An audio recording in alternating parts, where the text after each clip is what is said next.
दक्ष news, सामान्यांच्या हक्कासाठी नेहमी दक्ष।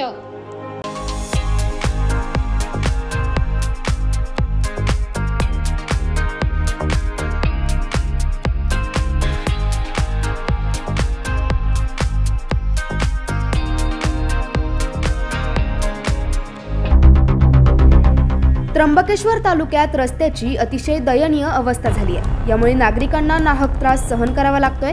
नागरिकांनी वारंवार तक्रार करून देखील यावर कोणतीही कारवाई होत नसल्याने त्र्यंबकेश्वर तालुक्यातील नागरिकांनी आक्रोश मोर्चा काढला होता।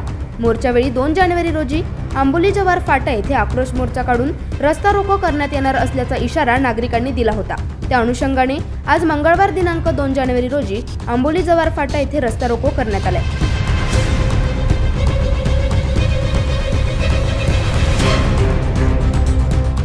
रस्त्याच्या कामाला मंजुरी मिळूनही अद्याप कोणतेही काम सुरू झाले नसल्याने लवकरात लवकर रस्त्याचे काम सुरू करण्याची मागणी नागरिकांनी केली आहे। प्रभाकर गारे, दक्ष न्यूज, त्र्यंबकेश्वर।